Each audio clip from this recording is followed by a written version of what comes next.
በአልበብ በመዝሙር በክብር ሲጠብቁኝ በዚህ በመልኩ በመገለጥ እኔ ይቅርታ ጠይቃለሁ። ነገር ግን ከአቅሜ በላይ ስለሆነብኝ ነው። ጠላቶቼ ባይሰሙብኝ ደስ ይለኝ ነበር።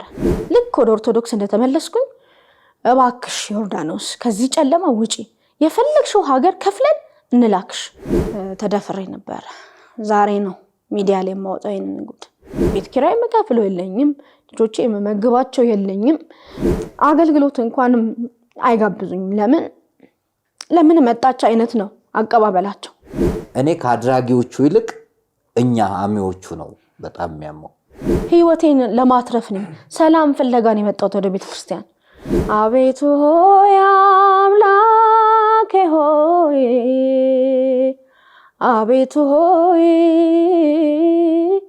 አንካሳው ልቤ ያነከሰ ወደ መቅደስ ገሰገሰ።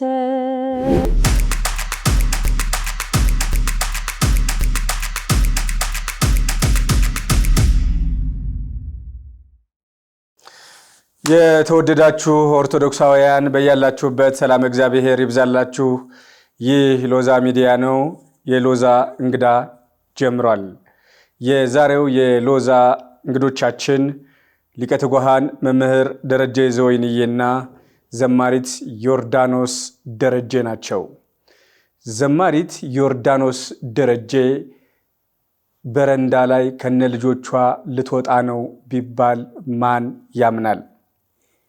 አገልጋይ የቤተ ክርስቲያናችን እንስት በ9 ዓመቷ አገልግሎትን የጀመረች፣ በ11 ዓመቷ ካሴትን ያወጣች፣ 2 አልበም ያስመረቀች፣ በህይወቷ እጅግ በጣም በርካታ ፈተናዎችን ያስተናገደች አገልጋይ፣ የ3 ልጆች እናት፣ ምትበላው ምትጠጣው ምታርፍበት አጣ በረንዳ ልትወድቅ የቀራት 6 ቀናት ብቻ ነው። ዛሬ ሊቀ ትጉሃን መምህር ደረጀ ዘወይንዬና ዘማሪት ዮርዳኖስ ደረጀ ከመካከላችን ተገኝተዋል። ከፍታውንም ዝቅታውንም ሊያወጉን። ይህ ቅስም ሰባሪ ታሪክ ነው። ነገር ግን በእናንተ በኦርቶዶክሳውያን በእግዚአብሔር ቸርነት በእናንተ እርዳታ ታሪክ ይለወጣል፣ ነገር ይገለበጣል ብለን እናምናለን። ጉዳዩን ከመጀመሪያ እስከ ፍጻሜው እንጨዋወታለን። አብራችሁን ቆዩ።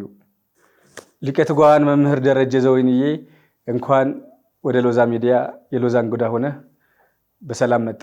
እንኳን ሰላም ቆየኝ። በጣም ደስ የሚል አቀባበል ነው የተደረገልን። ደስ ብሎኛል። ባለው እድገት ደስ ብሎኛል። ክብረት ይስጥልን።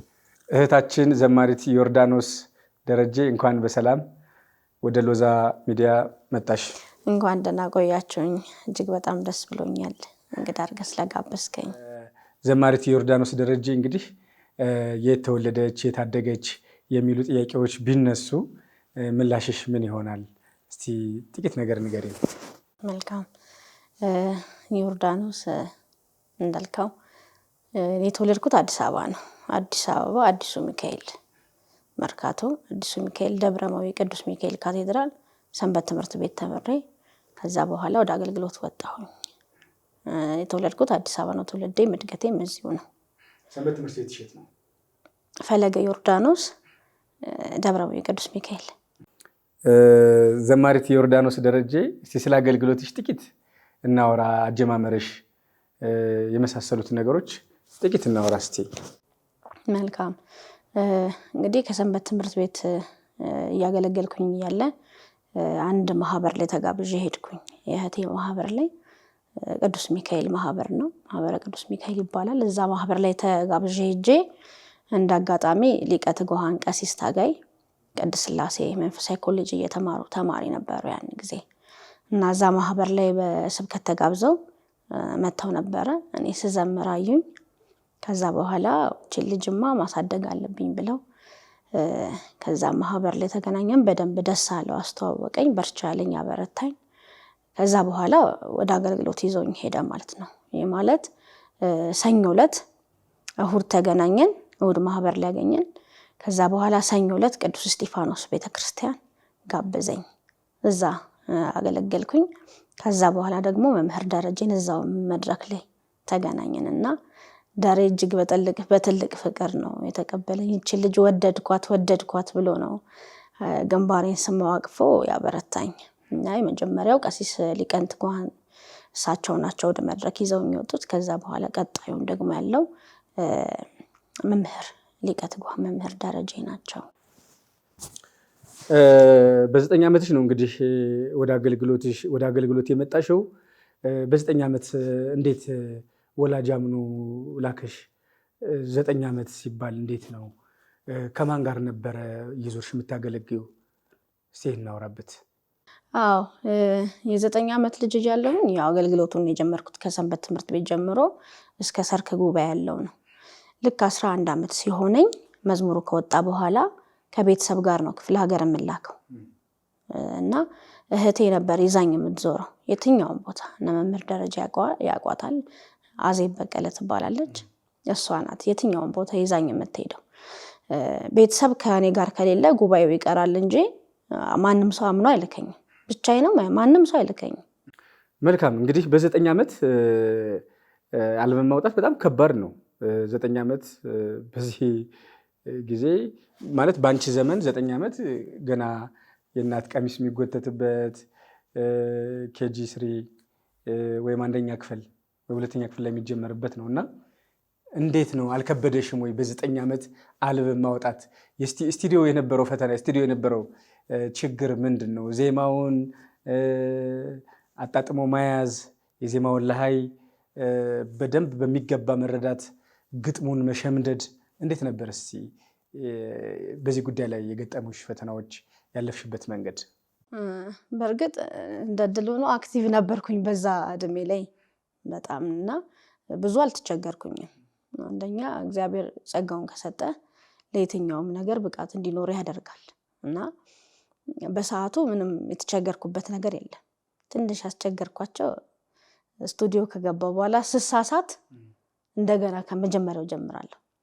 እንደገና ወደ ኋላ ይማረርብኝ ነበር ዘመድኩን። እባክሽ አንቺ ልጅ ከቀጠልሽ ከቆምሽበት ቀጥ ይለኝ ነበር ዘመድኩና እንደገና እቺን ብቻ ነው ያስቸገርኩት የማስታውሰውና ምናልባት መምህር ዘመድኩን የሚያስታውሰው ካለ ነው የረሳሁት አላውቅም። ግን ነደሬም አለው የረሳሁት ካለ ማለት ምን አይነት ድፍረት አገኘሽ? የት ነበርሽ? ከየት መጣሽ? ምን አይነት ውበት፣ ምን አይነት ዕውቀት አለሽ፣ ምን አይነት ቅድስና አለሽ ሳትል ከአፈር ከአመድ ከትቢያ አንስታ ሰው ያደረገችሽን ለክብር ለማማ ለሰገነት ያበቃችሽን ቅድስት ቤተክርስቲያን ገፍተሽ ወደ ተሐድሶ ያስኬደሽ ምክንያት ምንድን ነው? ጭራሽ እንዲያውም በተሐድሶ ዓለም ውስጥ በጋሻው በነበርሁን ላይ እጅሽን ስትጭኝ ነበር አሉና ጭራሽ ትንቢትም ስትናገር ነበር አሉና እንዴት ነው እሱ ነገር? እውነት ነው? አዎ እንዳለመታደል ሆኖ ነው የምለው። እንደ ድል ሆኖ አይደለም፣ እንዳለመታደል ሆኖ ያሳደገችኝን ቤተክርስቲያን ትቼ ጀርባ ሰጥቼ ሄጄ ነበረ። በሰዓቱ ምክንያት ነበረኝ። ያው ቢከብድም የነበረውን ነገር ቢከብድም የ16 ዓመት ልጅ እያለሁኝ አገልግሎት ተብዬ ተጠርቼ ተደፍሬ ነበረ። ዛሬ ነው ሚዲያ ላይ የማወጣው ይሄንን ጉድ። እስከ ዛሬ ድረስ እንደ ህመም ሆኖ እንደ ቁስል ሆኖ ውስጤ ተቀብሮ ያለ ነገር ነውና አስቸጋሪ ነው በጣም። አገልግሎት ተብዬ ተጠርቼ ነው ይሄ በደል የደረሰብኝ እና ያማል። አንደኛ ቤተክርስቲያንን በፍቅር ስታገለግል ትልቅ ደረጃ ደርሳለሁ ብዬ ነው የወጣሁት። ያ አጋጣሚ ሆኖ በሰዓቱ ከቤተሰብ ራሴን ችያለሁ ብዬ ነው። እንደ ቀድሞ እንደነገርኩ ከእህቴ ጋር አልነበረም ያን ሰዓት የሚሄደው።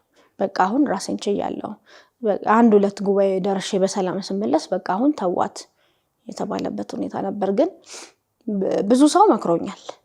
ይሄ ቆይ ትንሽ ቆይ ግድ የለም የተባልኩበት ጊዜ ነበር። ግን አገልግሎት ተብሎ ከተጠራሁኝ በኋላ ይሄ በደል ከደረሰብኝ በኋላ አንገቴን ቀና አድርጌ መሄድ አልቻልኩኝም። አውደ ምሕረት ላይ ስወጣ ለአገልግሎት አገልጋዩ ከኋላ ያወራል ስለደረሰብኝ ነገር፣ ምእመኑን ደግሞ ፊት ለፊት ስታየው የሰማው ላልሰማው ያሰማል። መሃል ላይ ሆንኩኝ። በዚህም ከጀርባ ወሬ ያሳቀቀኛል። ፊት ለፊት መድረክ ላይ ወጥቻው አውደ ምሕረት ላይ ወጥቼም በሞገስ እንዳላገለግል ሆንኩኝ። ይሄ አጋጣሚ ተፈጠረ። ስለዚህ ያለኝ አማራጭ አይኔን ጨፍኜ መውጣት ብቻ ነው ያለኝ አማራጭ። ምንም ማድረግ አልችልም። አንድ እሱ ነው ምክንያት የወጣሁበት ሪሊ የሆነ ምክንያት ህመም ስለሆነ ማለት ነው። እንደ ጸያፍ ነገር ነው የሚያዩት። በተለይ አገልግሎቱ ላይ አገልጋዮች ላይ ስላልደረሰ ይሄ ነገር እንደ ከባድ ነገር ነው ሲቆጠር የነበረው። በመደፈርሽ ወለደች ወለደች። አዎ ከሆነ በኋላ ይሄ ነገር ከተደረገብኝ በኋላ ቤተሰብም እንግዲህ እንዳልኩ በጣም በጥብቅ ቁጥጥር ነው ያደግኩት። ለቤተሰብ ምን ብዬ እንደምናገር አላውቅም። 2 ወር ጓደኛዬ ጋር ቆየሁኝ። ሴት ጓደኛ አለችኝ አንድ አገልጋይና እሷ ጋር ቆየሁኝ። የት ነሽ ስባል አገልግሎት፣ የት ነሽ ስባል አገልግሎት። ለምን ፈራው? ግንባሬ ላይ የሚጻፍ ነገር ነው የመሰለኝ፣ የሚገለጥብኝ የሚታወቅብኝ አይነት ነገር ነው የመሰለኝ። ግን እሷ ጋር ቆየሁ። እሷንም ስለሚያውቋት የት ነሽ ምናምን በከባድ ነገር እንደ ቀለል ነገር ነበር ያደረጉት። በቃ አገልግሎት ናት ብለውና እየገፋ ሲሄድ እኔም አልታወቀኝም። አንደኛ ልጅ ነኝ፣ ምን እንደሚደረግም አላውቅም። ከባድ ነበር ሁኔታው በጣም። ከዛ ያው የሴት ለማር ሲቀር ምናምን አይነት ነገር ምንም ነገር አልመሰለኝም። ብቻ ግን ወዴን ሲያመኝ ሄድኩኝ። እንደዚህ ያደርገኛል ስላት እስቲ ሐኪም ቤት ብላ ይዛኝ ሄደች። ሲታይ ጽንስ ተፈጥሯል ተባለ። ከባዱ ነገር እድሜም ገና ስለነበር እዚህ ላይ ነገር አልደነገጥኩበትም፣ ግድ የለሽ ነው የሆንኩበት። ከዛ በኋላ በቃ ደውላ ለእህቶቼ ነገረቻቸው። ልጅቷ እንደዚህ ተፈጥሯል፣ ማድረግ ያለብን እናድርግ ብላ ነገረቻቸው። ቤተሰብ መጣ፣ ቁጭ ብለው አናገሩኝ። ከዛ በኋላ በቃ የሚሆነው ሆነ። በዛ ከባድ መከራ ውስጥ ታውቃለህ፣ ቤተሰብ ደግሞ አንገታችንን አስደፋች ነው የሚለው። መዝሙሩ ሲወጣ የከሌ ልጅ መዝሙር አውጥታ በጣም ቤተሰቡን በዚህ አስጠራች ተብሎ እንደገና ሄደ ደሞ ሲደርስ አንገታቸውን የደፉት ከኔ በላይ እና በዛ ሁኔታ ውስጥ በቃ ቤት ተከራዩልኝ፣ ተደብቄ ኖርኩኝ። ይሄ ነገር ተወለደ። አገልጋዩ ግን ሊያስቀምጠኝ አልቻለም። አንደኛ በአገልጋይ ደረጃ ለመጀመሪያ ጊዜ የደረሰብኝ እንደዚህ አይነት ነገር ነውር እንደተደረገብኝ እኔ ላይ ብቻ ነው። አንቺ አይደል ተደፈርሽ እንዴ? ሲታዘንልሽ ሲገባ ማንም ሰው እንዴት ለተገፊ ይገባል? በሰዓቱ አብረውኝ የነበሩት ይሄው በመህር ደረጃ አለ። ዘመድኩን ስለኔ ተጋፍቷል። ቀሲስ ታጋይም እነዚህ 3 ቁልፍ የሆኑ ሰዎች በህይወቴና በዙሪያ አብረውኝ ነበሩ። በቃ እነዚህ ሰዎች ነው። ግን የቤተክርስቲያንን ክብር አሳልፎ ላለመስጠት ዝም ተባለ። ዝም በይ ተባልኩኝ። በቃ ዝም በይ ማለት እንደቀላል ነገር ሳይሆን ግድ የለም እግዚአብሔር በጊዜው ነገሩ እንደሚያስተካክል እርግጠኛ ነን ብለው እኔም ነገሩን አልገፋሁበትም። ሆነ ማረግ ትኩረት ያደረኩት ልጄ ላይ። በኋላ ላይ በቃ ነገሮች እየከበዱ ሲሄዱ አገልጋዮች ወሬውን ሲያበዙት ምዕመኑም ይሄንን ሲሰማ መቆጣጠር አልቻልኩኝም። ተነስቼ ወጣሁ እና ደግሞ የትምህርት ማለመብሰል ደግሞ ነበረ። የእግዚአብሔርን ቃል አለማወቅ፣ እንደገና በእድሜ ማለመብሰል፣ የቤተክርስቲያን ትምህርቶችን አለማንበብ ስለነበረ ዝም ብዬ ይሄ መንገድ ከሆነማ ብዬ ተነስቼ ወጣሁኝ ማለት ነው። የመጀመሪያ መውጫ መንገዶችን የከፈቱልኝ እነዚህ ነገሮች ናቸው ሁለቱ።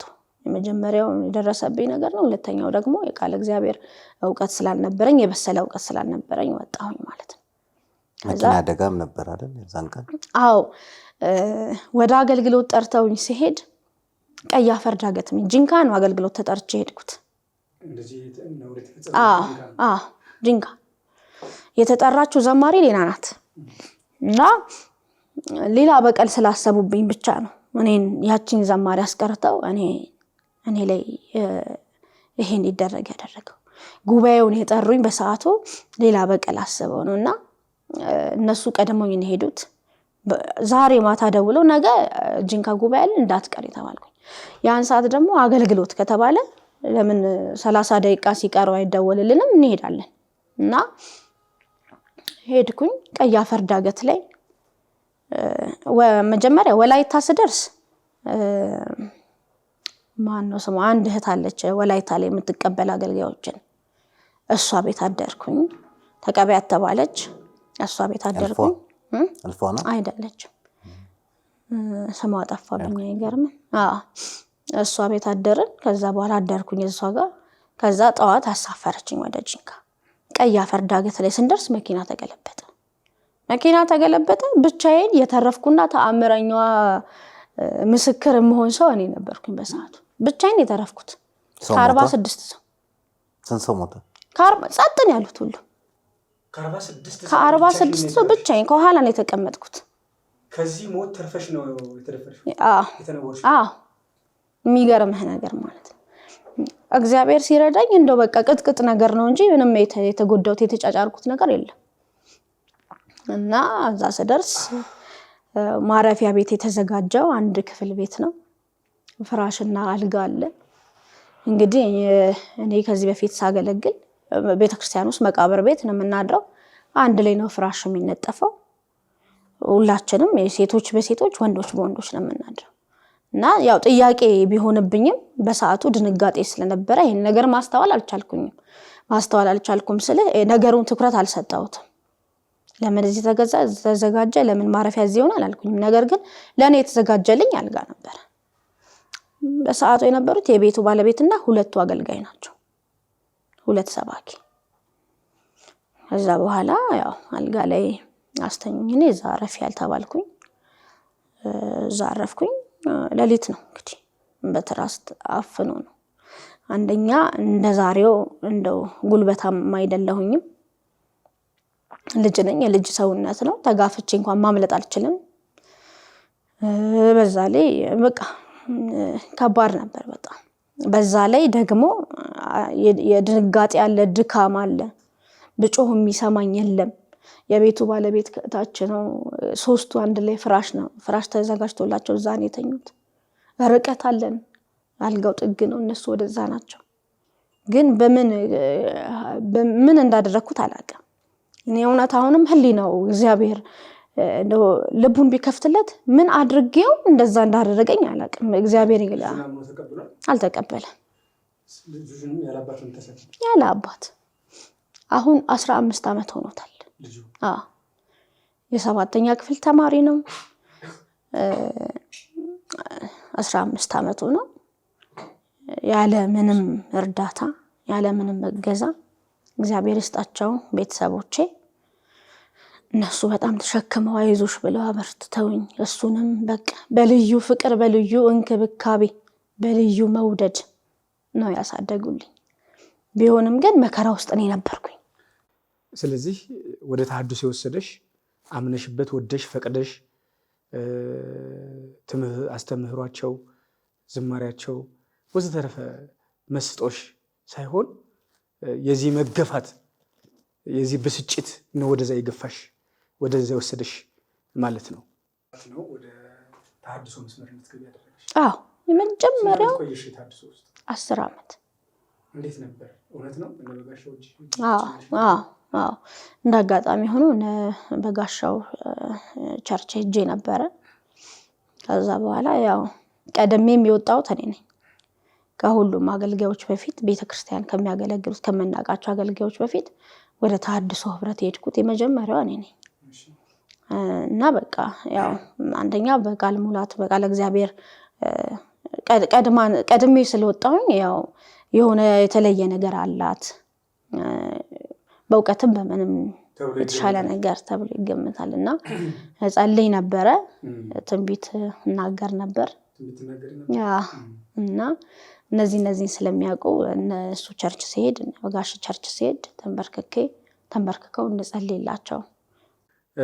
ሊቀ ትጉሃን መምህር ደረጀ ዘወይንዬ በመከራዋም በሐዘኗም በውድቀቷም በመነሳቷም መካከል እናንተ እንደነበራችሁ አውቃለሁ።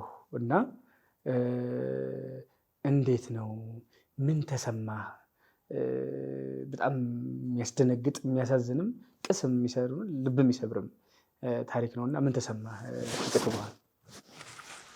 እንግዲህ ለተሐድሶቹ ወደ ተሐድሶ ለሚሄዱ ልጆች ተጠያቂው እኛም አገልጋዮች ነን።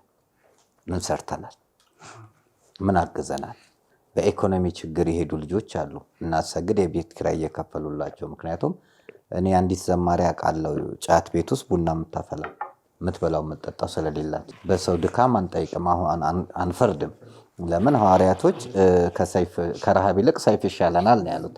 ስለዚህ በረሃብ ሰዓት ሰማሪያ ላይ ልጃቸውን እኮ ቀቅለው በልተዋል። ረሃብ ከባድ ነው። ስለዚህ የሚከፍሉት የሚያጡት የሚበሉት በሚያጡበት ሰዓት ወደ ዛሬ አሁን ወደ አንተ ጋር ከመምጣት በፊት አንዷ ታምም ያለው ቤተክርስቲያኒቷ ልታገዘኝ አልቻለችም፣ አገልጋዮች ሊያግዙኝ አልቻሉም፣ ፕሮቴስታንቶች ግን ይናግዝሻሉኝ ሲሏት ነው ለሃይማኖትሽ ትኩረት ልትሰጪ ይገባል፣ ለስጋ ፈተና ብለሽ ትላለ። እንደ ሰው መምከር ቀላል ነው። እዛ ቦታ ስትሆን ግን ያለው ሁኔታ ሲራቡ ሲጠሙ ከባድ ነገር ነው። ስለዚህ ምን ያክል ፈልገናቸዋል? እነዚህ ሰዎች በኢኮኖሚ ደግፈናል ወይ? እንክፈልላቸው የቤት ኪራይ የትምህርት ቤት እናግዛቸው ወይ? እንዲማሩ አድርገናል ወይ ብትል በአብዛኛው የሄዱት ወደ ተሐድሶ አንድ ግሩፕ የሄዱት ልጆች በሙሉ በኢኮኖሚ የደህዩ ናቸው።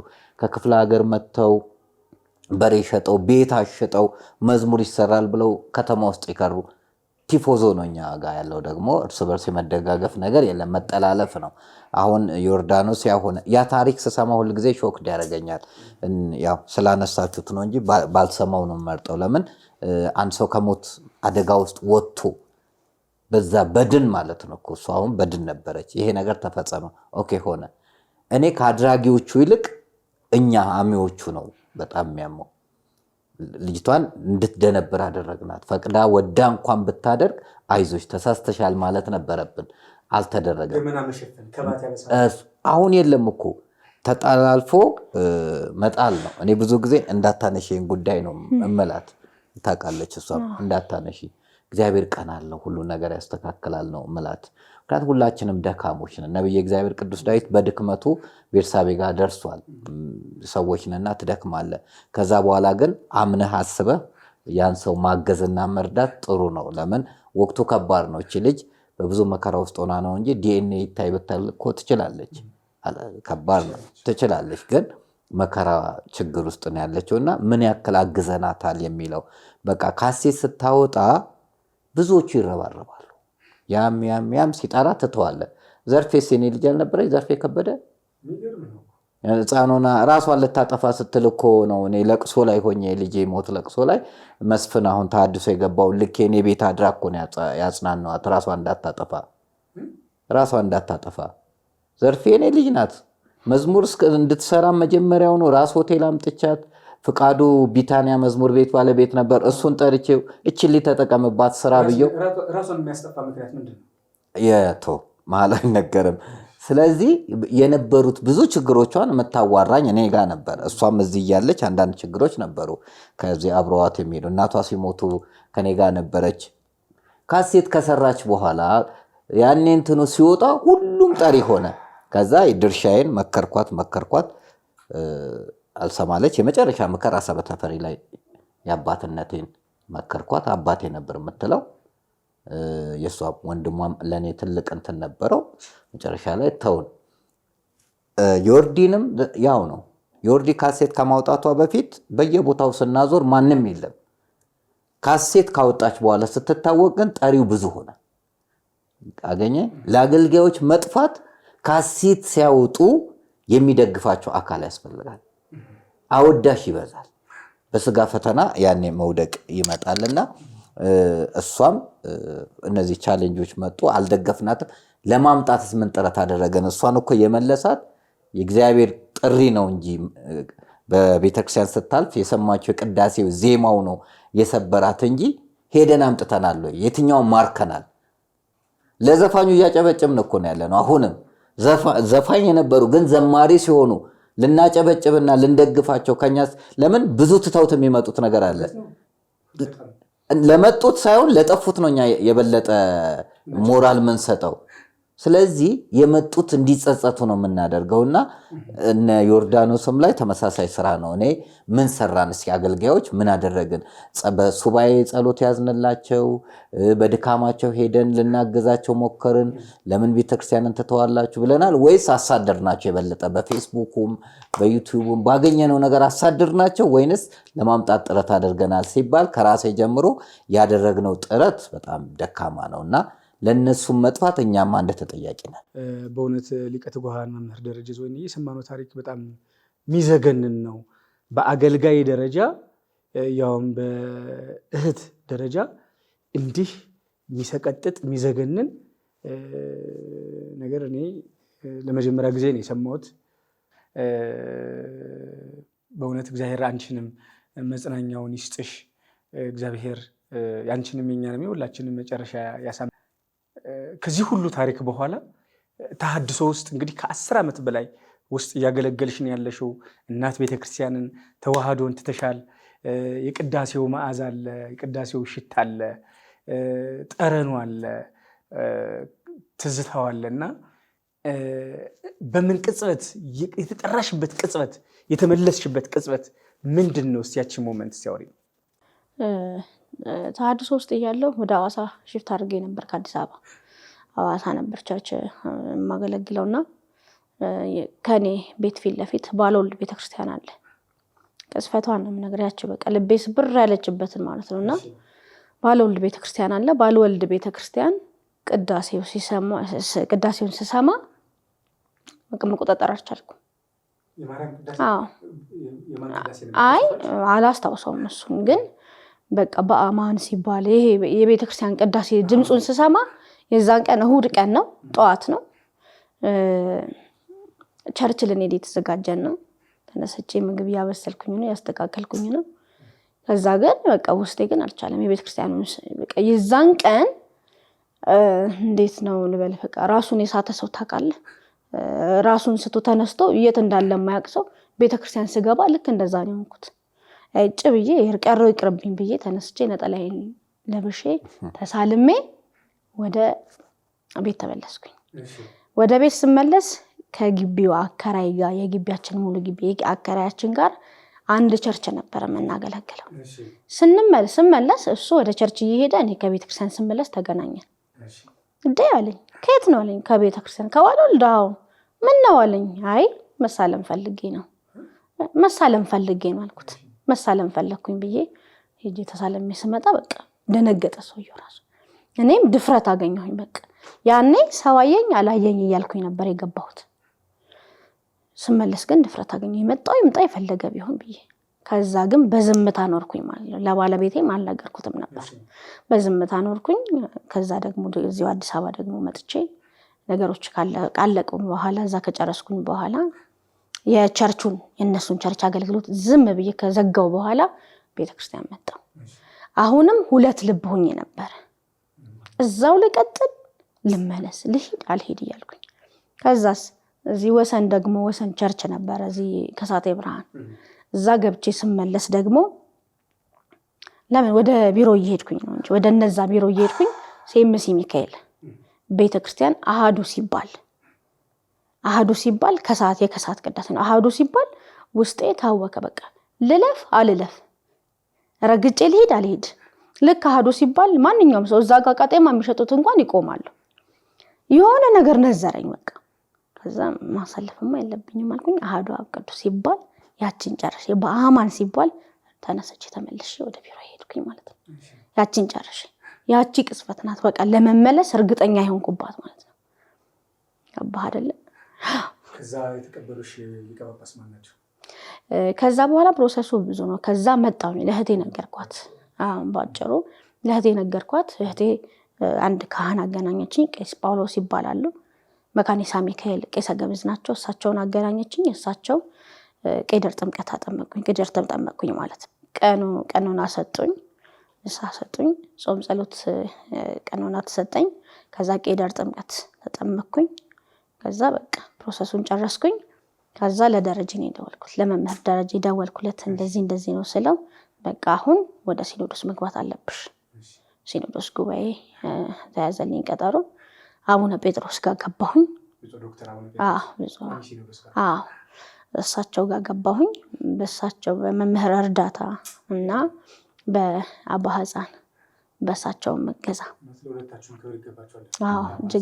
እጅግ በጣም መላከማዊ ቀሲስ ሳሙኤል መላከማዊ እኔ ለዛ ደወልኩኝ።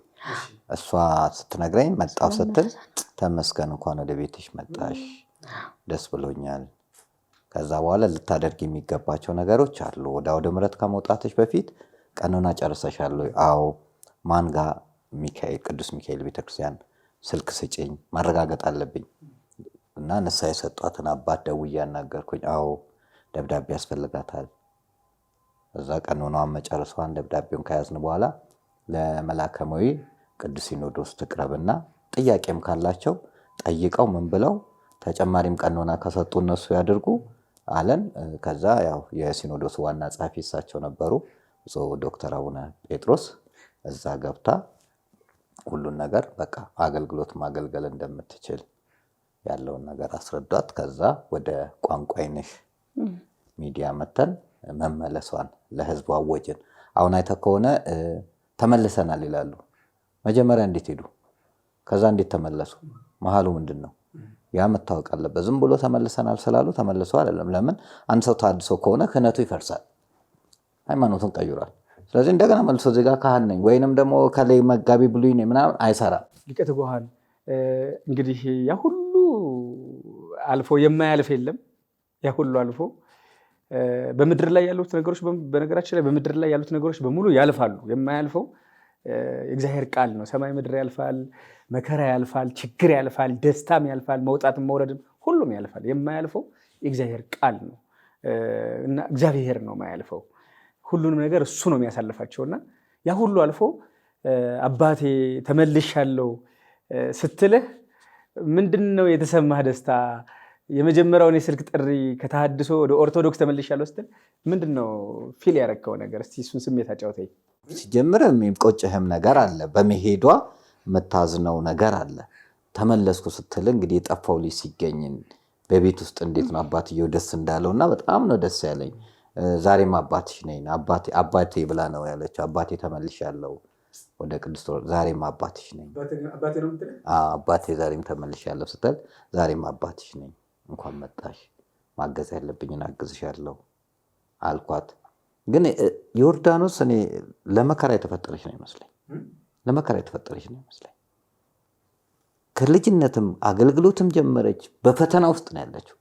እስቲል አጠገቧ ሆኖት ህይወቷን ሊቀይር የሚችል የቤተክርስቲያን ሰው የለም። ስንት ባለሀብት እያለ እቺ ልጅ በረሃብ በቤት ኪራይ ችግር በብዙ መልኩ ነው ተሐድሶ ላይ መከራ፣ ከዛ በፊት መከራ፣ አሁንም ያለችበት ህይወት ሁልጊዜ ስለምትደውልልኝ ሁልጊዜ ለቅሶ ሁልጊዜ ችግር ያማልና እንደው ከጎኗ መቆም ያስፈልጋል። የርዱስ ወደ አንቺ ልምጣና እንግዲህ ሰዎች በማወቅም ባለማወቅም አትገባም፣ አትገቢም፣ አምሽተሻል፣ አርፈደሻል፣ ቦታሽ አይደለም፣ አታውቂም፣ አትመጥኝም፣ አትመጥንም ተብሎ አገልጋይ ይገፋል። አዲስ አገልጋይ ሲመጣ የሚያቀርቡ እጃቸውን ከፍተው በራቸውን ከፍተው የሚንከባከቡ እንዳሉ ሁሉ ደግሞ ፊታቸውን የሚጨፈግጉ አይናቸውን የሚጨመድዱ ብዙ ናቸው። ኃጢአትን እንጂ ኃጢአተኞችን ማይጸየፍ እግዚአብሔር ብቻ ነው። እኛ ደግሞ ሰዎች ነንና ኃጢአትንም ኃጢአተኞችንም እንጸየፋለንም ማይጸየፉም ማንጸየፍም እንዳለን ሁሉ ማለት ነውና ይህንን ስሜት እስቲ ያ ስትመለሽ የነበረውን ስሜት እስቲ እሱ ጋር የተያያዘው ዝማሬዎችም አሉና ይህንን መዝሙር እስቲ ከዚህ ጋር የተያያዘውን መዝሙር እስቲ በይልኝ። ምሽቶ የመጣ አይገባም አትበሉ፣ አይገባም አትበሉ፣ አባክኖ የመጣ አይገባም አትበሉ፣ አይገባም አትበሉ፣ ፍቅር ስለሆነ እግዚአብሔር ለሁሉ አባቴ ለሁሉ ልጅ ቤቱን ይወርሳል እንደ ተስፋ ቃሉ እንደ ተስፋ ቃሉ። የተወደደ ቀን የተወደደ ዓመት ወደ አባቴ እቅፍ የተመለስኩበት አምባር ቀለበትን የተሸለምኩበት የተወደደ ዓመት። በነገራችን ላይ ተሐድሶያውያን እና ተሐድሶ አስተሳሰቡም ተግባሩም ከሰይጣን ቀጥሎ የቤተ ክርስቲያናችን ጠላት ናቸው። ነገር ግን ከተመለሱ ቤተ ክርስቲያን ተዋህዶ ቅድስት ተዋህዶ ምዕመኖቿ፣ አገልጋዮቿ፣ አባቶች እጃቸውን አቅፈው ይቀበሏቸዋል።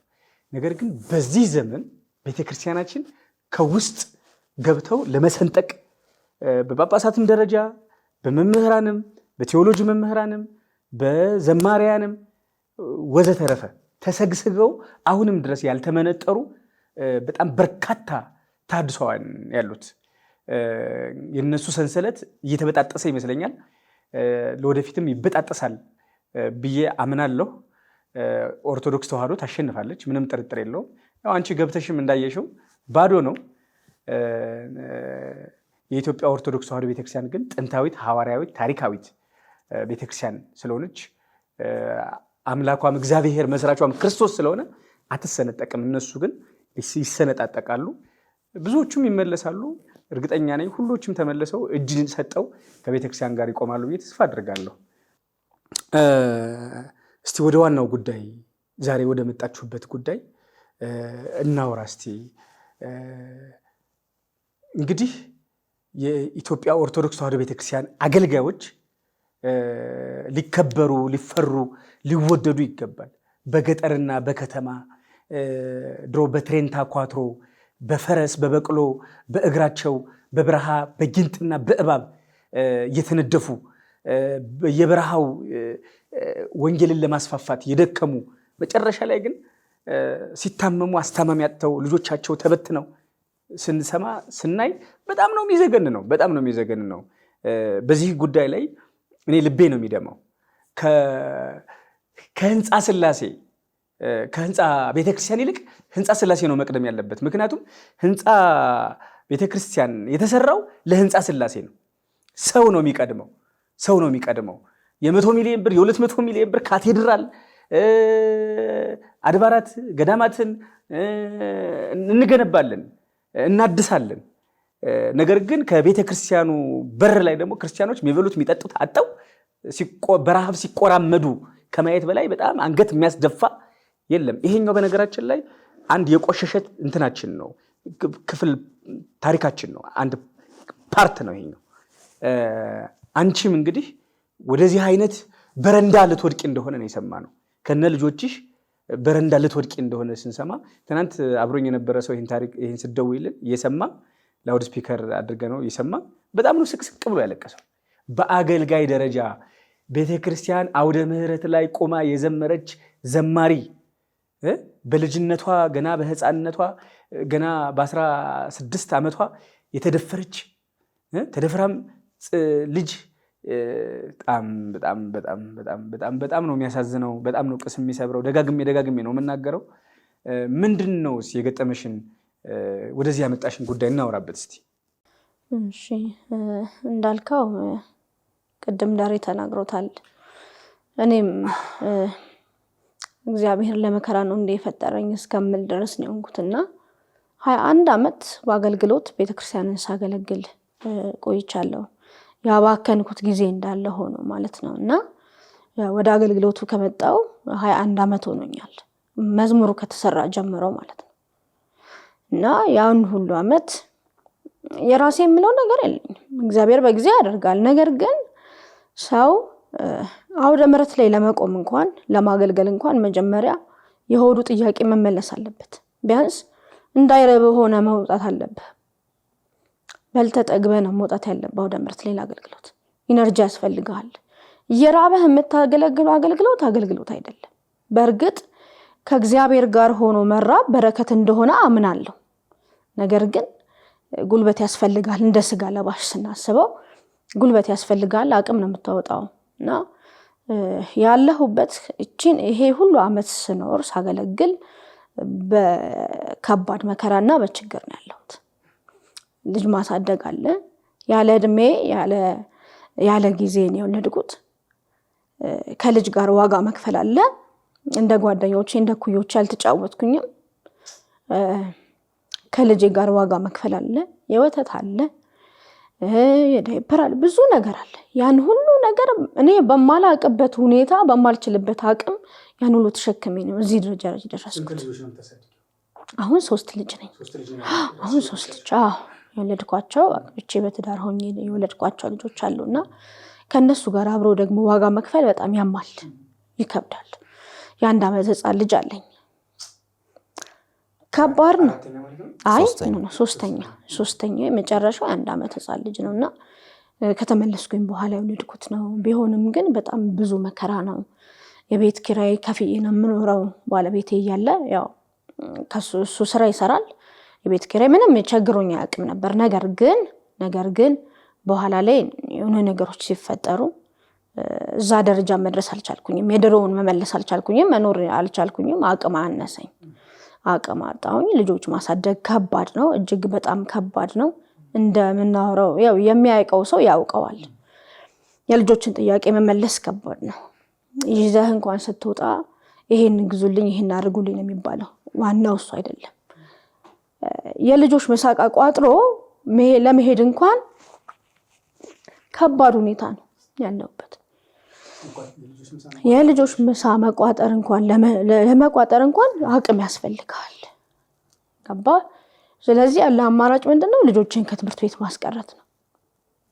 ከተማሪዎች አንሰው መገኘት ስለሌለባቸው ማለት ነው። እና የቤት ኪራይ አለ፣ ቀለብ አለ፣ የልጆች አለ፣ የልጆች ትምህርት ቤት አለ። ምን ላድርጋቸው? ስመለስ እኔ ይሄንን ጠላቶቼ ባይሰሙ ደስ ይለኝ ነበር። ሲርባት ትመጣለች ያሉኝ ሰዎች ነበሩ። ሲርባት ትመለሳለች ያሉኝ ሰዎች ነበሩ እና ይሄንን ባይሰሙ ደስ ይለኝ ነበር። ግን ታገልኩ። የሚሆን ነገር ስላልሆነ ያለኝ አማራጭ ልጆቼን ይዤ ወደ በረንዳ ከምወጣ መጋፈጡ ይሻላል። ምንም ነገር መጋፈጡ ይሻላል። ምክንያቱም ወሬም ቢሆን አልዋልታ ቢሆን ያለውበት ነገር በማገለግለው ህዝበ ክርስቲያንና በእግዚአብሔር እርዳታ ከጥቂት ጊዜ በኋላ መልስ እንደሚያገኝ አውቃለሁ። እና ከአቅም በላይ ሲሆንብኝ ወደ ሚዲያው መጣሁኝ። የቤት ኪራይ መከፍለው የለኝም፣ ልጆቼ የመመግባቸው የለኝም፣ አገልግሎት እንኳንም አይጋብዙኝም። ለምን መጣች አይነት ነው አቀባበላቸው በዙሪያ ካሉ ሰዎች ውጪ ማለት ነው። ይህንን እምልህ በአቅማቸው በሚችሉት አቅም ከአቅማቸውም በላይ የሚያግዙኝ ሰዎች አሉ። ሲብስብኝ የምጠይቃቸው ሰዎች ላለማስቸገር እያልኩኝ። እሱም መምህር አለ፣ መምህር ደረጀ ሁሌ ከጎኔ ነው። በምክር ካለፈ በተግባር እኔ የበላው አንቺ አትራቢም እያለኝ ማለት ነው። እና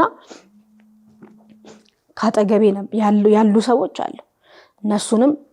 የእነሱንም ክብር ማጉደልም ምስጋናቸውንም ማሳነስም አልፈልግም። ግን ነገሮች ከጠበቅኳቸው በላይ ሆኑብኝ፣ ካሰብኳቸው በላይ ከትከሻዬ በላይ ሆኑብኝ። ስለዚህ ያለኝ አማራጭ በምዕመን ፊት መቆም ያለብኝ የልጆቼን እንባ የሚያብስልኝ ከእግዚአብሔር በታች ሆኖ ሰው እፈልጋለሁ። እግዚአብሔር ሲባርክህ እኮ ሰው ነው የሚሰጥ። ዝም ካልክ ዝም ነው፣ ከተናገርክ መሆን ያለበት ነገር ሁሉ ይሆናል።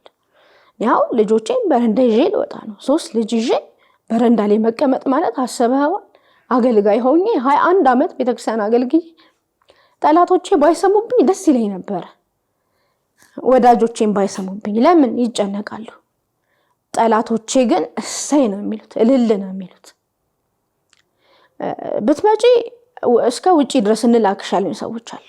ልክ ወደ ኦርቶዶክስ እንደተመለስኩኝ እባክሽ ዮርዳኖስ ከዚህ ጨለማ ውጪ፣ የፈለግሽው ሀገር ከፍለን እንላክሽ፣ አንቺ ራስሽ የፈለግሽውን ኤጀንሲ አናግረሽ ብትፈልጊ አሜሪካ ብትፈልጊ ጀርመን መላክ እንችላለን። ለእንጀራ ቢሆን የመጣሁት እሺ ብዬ ምቾቴን ብቻ አስብ ነበር። አይደለም፣ ለእንጀራ አይደለም፣ ለእረፍትን የመጣሁት ለህይወትን፣ ህይወቴን ለማትረፍ ነው። ሰላም ፍለጋን የመጣሁት ወደ ቤተክርስቲያን። ቤተክርስቲያን እያለሁ የነበረኝ ሰላምና ከወጣው በኋላ የሰማይና የምድር ልዩነት አለው፣ ርቀት አለው። ገንዘብ እንደፈለኩ ነው። አንድ ቀን ቸግሮኝ ሰው ጠይቄ አላውቅም። ነገር ግን ሰላም የለውም። እየራበኝ መቼም ስመጣ ኦርቶዶክሳዊ በዚህ አይጨክንም። ባለኝ ነገር እቆማለሁ ብዬ ነው የመጣሁት። ነገር ግን የሚያልቅ ነገር ነው፣ የሚያድግ ነገር ሳይሆን የሚቀጭጭ ነገር ነው። ያለህን እየከፈልክ የልጆች እያበላህ እያስተማርክ ምናምን ባዶውን ነው የምትቀረው ቋሚ ነገር ከሌለና አሁን የመጨረሻው ሲዝን ላይ ስደርስ በቃ ነገሮችማ እንደዚህ መቀጠል የለበትም። እኔ አንገቴ እንደፍቼ ልጆቼ ቀና ማለት አለባቸው። ልጆቼ ትምህርት ቤት ባዶ ምሳቃ ይዘው እየሄዱ ምንም አይነት ረፍት ሳይሰማኝ ቀኑን ሙሉ ጠዋትም ማታም እያለቀስኩኝ ስለ ልጆቼ እያሰብኩኝ ምንም የማመጣው መፍትሄ ከሌለ ያለኝ አማራጭ ወደ ሚዲያ መሄድ ነው በቃ።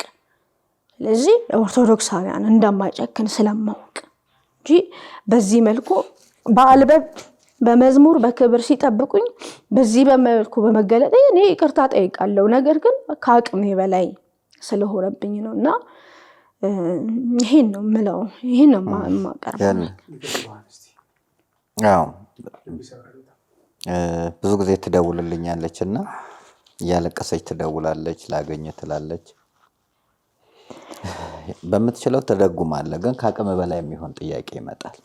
ብቻዋን ብትሆን ነይና አብረሽ ከቤተሰብ ጋር ኑሪ ትላለ። ጥሩ መልካም የሆነች ሚስት አለች፣ ችግር አልነበር።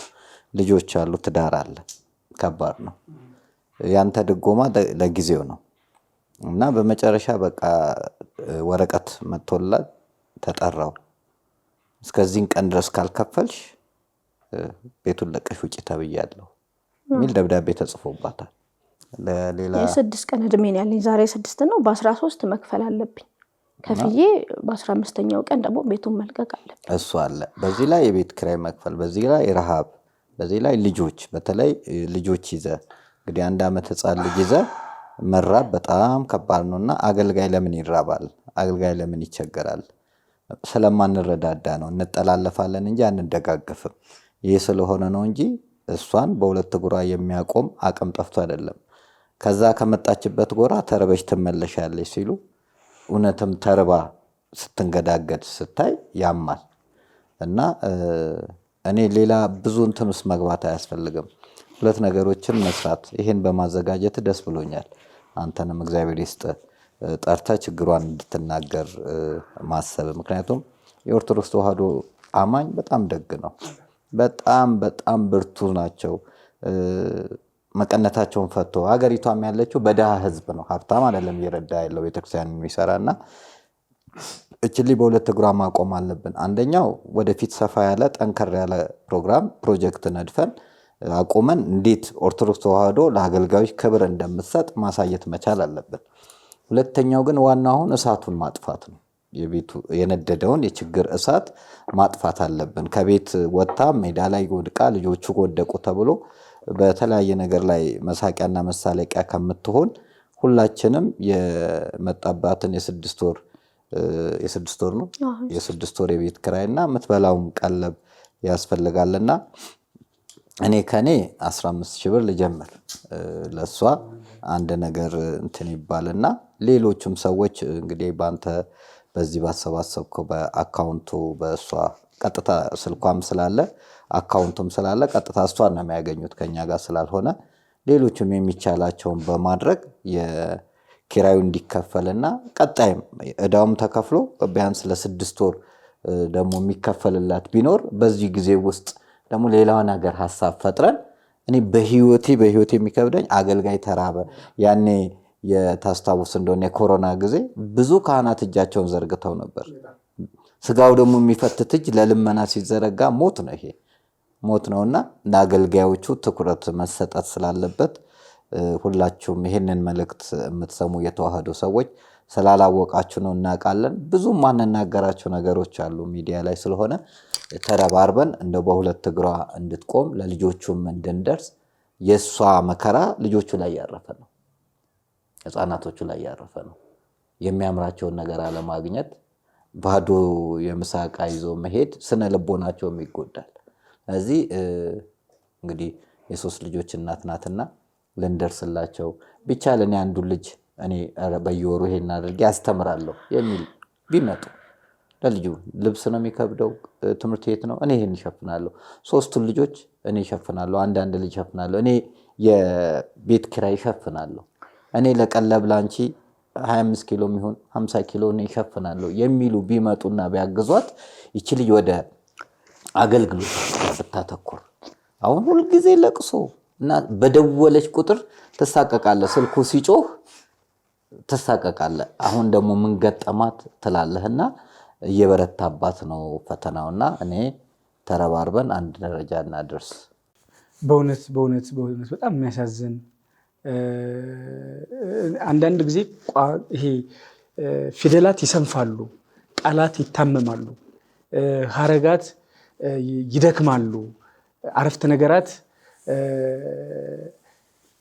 አቅም ያጣሉ የአንድን ሰው ስሜት ለመግለጽ እና በጣም ነው የሚያሳዝነው የሚለው ቃል አይገልጸውም እና በእውነት በጣም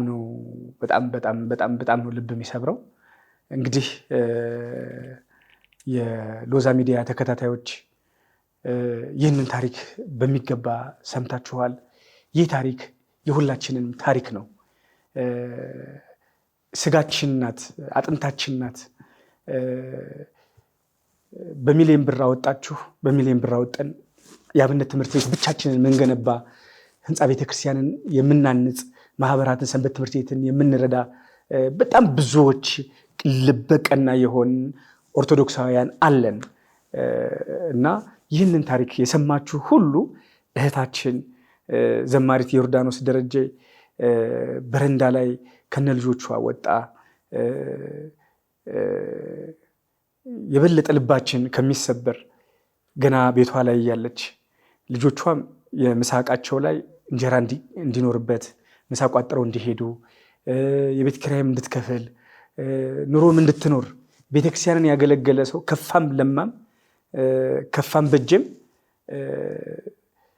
ጥሩ ኑሮ መኖር ባይችል እንኳን እንዲያው ለመኖር ያህል መኖር አለበትና ይህንን መርሃ ግብር የተከታተላችሁ ሁላችሁ ከስር በመናስቀምጠው የሷ የዘማሪት ዮርዳኖስ አካውንት አማካኝነት እየረዳችሁ እዚሁ ደግሞ የሎዛ ሚዲያ ላይ ስክሪንሻት እያደረጋችሁ ብትልኩልን እጅግ በጣም ደስ ይለናል የዚህ ሚዲያ ዓላማ የእግዚአብሔርን ክብር መግለጥ የእንግዶችን ህመም ማሳወቅ ኦርቶዶክሳውያን እንዲረዳዱ ምክንያት መሆን ነውና እባካችሁ በእመቤታችን በቅድስት ድንግል ማርያም ስም በመልአኩ በቅዱስ ሚካኤል ስም ከሁሉ በላይ በሁላችን ፈጣሪ በመድኃኔዓለም ስም አደራ እላችኋለሁ አድራሻ እናስቀምጥላችኋለን እንድታግዟት በመጨረሻም ነገሮች ሁሉ ሲስተካከሉ ደግሞ መጠን እነሱ መጣው እዚሁ ምስጋናቸውን የሚያቀርቡ ይሆናል የሷ አንገት መድፋት የኛ አንገት መድፋት ነው የሷ ውርደት የኛ ውርደት ነው የሷ ሽንፈት የኛ ሽንፈት ነው የሷ እንባ የኛ እንባ ነው አገልጋይ መራብ የለበት መጠማት መቸገር ልጆቹን የሚያሳድግበት የለም በነገራችን ላይ በጣም ከማዝንበት ጉዳይ ንስሐ ልጅ ቪኤት እየነዳ ንስሐ አባት የታክሲ ፀሐይ እየደበደበው የምንኖርበት ምድር ኢትዮጵያ እና ኦርቶዶክሳውያን ይመስሉኛል እና መከበር ያለበት አባት ነው መከበር ያለበት አገልጋይ ነው አገልጋዮች ሌሎችም ለአንዴና ለመጨረሻ ጊዜ በምድር ላይ ቢያንስ የሰማዩን እግዚአብሔር ያስተካክልላቸዋል የኛንም እንደሚያስተካክልልን የምድሩ ደግሞ ቢያንስ ልጆቻቸው የአገልጋይ ልጆች በመሆናቸው ማፈር መዋረድ አንገት መድፋት የለባቸውም የንስሐ ልጅ እና ተገልጋይ ምእመን ተንደላቀቀ ቦታ እየኖርን አገልጋዮች ደግሞ አገልግለው ሲመጡ ቤት ልቀቁ ተብለው ቤት የሚንከራተቱበት የሚበሉት የሚጠጡበት ቦታ ምኝታ ረፍት የሚያጡበት በጣም የሁላችን የሞተ ታሪክ ነው እና የሚሆነው እህታችን ዘማሪት ዮርዳኖስ የዛሬውን ጭውታችን ውይይታችን ከማጠናቀቃችን በፊት የምታስተላልፊው መልእክት ካለ እድሉ ልስጥሽ ለአንቺም ልስጥሽ ለሊቀ ትጉሃን መምህር ደረጀ ዘወይንዬም ለአንተም ልስጥህና የዕለቱን መርሃ ግብር እናጠናቀው እሺ እኔ ማለት የምፈልገው መጀመሪያ ጊዜውንም ሰዓቱንም መስዋዕት አድርጎ አብሮኝ ቁጭ ብሎ አይመጥንም። መምህር ደረጀ እኔ አይመጥንም፣ ግን ያንቺ ችግር ችግሬ ነው፣ እንባሽ እንባዬ ነው ብሎ አብሮኝ መጥቶ እዚህ ሚዲያ ላይ አብሮኝ ስለቀረበ አብሮኝ ችግሬን ስለተጋራ እጅግ በጣም አመሰግናለሁ። እግዚአብሔር ያክብርልኝ። አንተንም ወንድሜ የማርያም ወርቅ እጅግ በጣም አመሰግናለሁ። ከነ ሚዲያ ከነ ስራ ባልደረባ መጨረሻ ላይ መናገር የምፈልገው ያው ያለሁበት ችግር እንዳለ ሆኖ ሰምታችኋል። እንደሚያማችሁ እንደሚሰማችሁ ህመሜ እንደሚሰማችሁ እርግጠኛ ነኝ። እናት መሆን የምትችሉ ለኔ እናት ሁኑኝ፣ እህት መሆን የምትችሉ እህት ሁኑኝ፣ ወንድም አባት መሆን የምትችሉ ጓደኛ መሆን የምትችሉ ሰዎች ኦርቶዶክሳውያን አብራችሁኝ ቆሙ። መልካምነት ለራስ ነው። ወንድሜ እንደተናገረው ለድሃ የሰጠ ለእግዚአብሔር ያበድራል ነውና አብራችሁኝ መቆም የምትችሉ ለልጆቼ እናት አባት ወንድም አጋዥ መሆን የምትችሉ ሰዎች እባካችሁ ፊት አታዙሩብኝ፣ ጀርባችሁን አትስጡኝ። በቅድስት ቤተክርስቲያን ስም ጠይቃለሁ። ነገ ደግሞ እግዚአብሔር መልካም አድርጎ ተለውጬ ለምስጋና እንደምመጣ እርግጠኛ ነኝ። እግዚአብሔርን ይዤ እናንተንም ተስፋ አድርጌ ድጋሚ እዚህ ጋር ለምስጋና ለምስክርነት እንደምመጣ እርግጠኛ ነኝ። እጃችሁን ከመዘርጋት ወደ ኋላ አትበሉ እባካችሁን። ይሄ ጥሪን አስተላልፋለሁ። ስለምታደርጉልኝ ነገር ሁሉ እጅግ በጣም አመሰግናለሁ። በእግዚአብሔር ስም በቅድስት ድንግል ማርያም ስም በቤተ ክርስቲያን ስም እጅግ በጣም አመሰግናለሁ። ክብር ይስጥልኝ። እንግዲህ መምህር የማርያም ወርቅ እጅግ መልካም ሰው ነህ። በብዙ አገልግሎት አውቃለሁ። እውነትን የምትመሰክር ነህ። ፈተናም ሲመጣብን አብረህን የምትጋፈጥ ነህ እና ለቤተ ክርስቲያን ጊዜህንም እውቀትህንም እየሰጠ በአፍን በመጻፍም እየታገልክ ነህ። ስቱዲዮን እግዚአብሔር ያስፋልህ። ትልቅ ነገር ነው። ብሶትን መስማት ከባድ ነው። አለመስማት ይሻላል። ያው ማወቅ ፍርድ ስለሆነ እሷንም እንደዚሁ ህዝብ አውቆ እንዲደርስላት በማሰብ ክብረት ይስጥልን። ይህንን የሚሰሙ የኦርቶዶክስ ተዋሕዶ ቤተክርስቲያን በጎ መስራት ለራስ ነው፣ ክፉም መስራት በራስ ነው። ስለዚህ ዛሬ ስንሰራ ነገ የተሻለ ነገር እናገኛለንና ሁልጊዜ የምናገረውን ምሳሌ ተናግሬ ልጠቅልለው። አባትና ልጅ በአማረ ሸክላ ሳህን ይበላሉ፣ አያትየው በእንጨት ገበቴ። ትውልዱ ጠያቂ ነውና አባባ እኔ እናንተ በአማረ ሸክላ ሳህን እንበላለን፣ አያቴ ግን በእንጨት ገበቴ ቢለው አይሱ ሸምግሏል ተንቀጥቅጦ ይሰብራል ብዬ ነው አላባት። ልጅየው ቀበል አድርጎ እንግዲያውስ ይህንን የእንጨት ገበቴ በጥንቃቄ አስቀምጠው ነገ አንተም ትበላበታለህና አለው ይባላል። ሰው የሚዘራውን ነው የሚያጭደው። ስለዚህ ዛሬ ለዮርዳኖስ ብንደርስ እግዚአብሔር ነገ ለኛ ይደርስልናል። ገንዘባችን የማያስጥለን ጊዜ ይመጣል። ታያለ ኮሮና ሰዓት ጣሊያኖች ዩሮን ሲበትኑ ነበር። ስልጣናችን የማያስጥለን ከባድ ፈተናዎች ይመጣል። ገንዘብ ብቻ አይደለም እኮ የኔ ቢጤ ስንል እኮ የኔ ቢጤ ማለት አንተ ገንዘብ የለህም እኔ ግን ጤና የለኝም ነው። ቢጤ ሄና ነው። ስለዚህ ነገ እኛም የጎደለን ብዙ ነገር በቤታችን አለና እግዚአብሔር ይሞላልናል። እንባዋ እንዲታበስ ቤተክርስቲያን ኦርቶዶክስ ተዋሕዶ ቤተክርስቲያን የሚደጋገፉ ናቸው የሚረዳዱ ናቸው ብለን ለሌሎቹም አሁን በሳቅ ውስጥ የሷ እንባ ለነሱ ሳቅ የሆነባቸው የሷ ውድቀት ለነሱ ደስታ ፈሽታ የሆነላቸውም ሰዎች የምናሳፍረው በጎ በማድረግ ነው፣ በመረዳዳት ነውና ደርሰን ውጤቱን ደግሞ በዚሁ ሚዲያ ላይ እንደምንገልጽ ተስፋ አድርጋለሁ። እኔ ህዝቡ ስላልሰማ ነው፣ ስለሰማሁን ይረዳል ብዬ አምናለሁ። 30 ዳቦ ከመላስ አንዱን መግመጥ ነውና አንድ ጠንካራ ፕሮግራም አድርገን የምትላቀቅበትን ከችግር ልንፈጥር ያስፈልጋል። አገልግሎት ለምን በውጭ ያሉት አይጋብዙም? ምን አለ ይጋብዟት፣ የተሻለ ነገርም ታገኛለች። እና ይሄ የቲፎዞ ነገር ጸጋ እንደሆነ አላት። እንደውም እኮ እንደዚህ አይነቱን ነበር ማበረታታት፣ ከዛ የመጡትን አገልግሎቱ እንዲበዛላቸው ማድረግ ያለብን ይሄንን ነው። ለጸሎት ስትቆሙ ደግሞ አስቧት፣ ቤቷን አስቡ፣ ትዳራን አስቡ፣ ልጆቿን አስቡና በጸሎት ጭምር እንድታበረቷት እንድታስቧት እየደወላችሁ አይዞ ወንዝ ያሻግራል አይዞሽ እህቴ እንድትሏት በፍቅር እንጠይቃለን። እንግዲህ ሰላም ለሀገራችን ይሁን። መርሃ ግብራችን ልናጠናቅቅ የቀረን ያንቺ የመጨረሻ ዝማሬዎች ናቸውና ሲከፋሽ የምትዘመሪው የምትሸሸጊበት ዝማሬዎችን እስቲ ንገሪን። ለምሳሌ እኔ ሲከፋኝ፣ ሲጨንቀኝ፣ ሲጠበኝ በቃ ጭንቅ ጥብብ ሲለኝ መዘምራቸው ዝማሬዎች አሉ እና እስቲ ያንቺን እንስማ፣ እሱንም መስማት እንችላለን። እሺ። የቀሲስ አሸናፊ መዝሙር በጣም ከልጅነት ጀምሮ የምወደው መዝሙር፣ ሲከፋኝ ሁሌ ብቻዬን ሆኜ እያለቀስኩ የምሰማው መዝሙር ነውና አቤቱ ሆይ አምላኬ ሆይ አቤቱ ሆይ አንካሳው ልቤ ያነከሰ ወደ መቅደስ ገሰገሰ። አቤቱ ሆይ አምላኬ ሆይ አቤቱ ሆይ አንካሳው ልቤ እያነከሰ ወደ መቅደስ ገሰገሰ። አቤቱ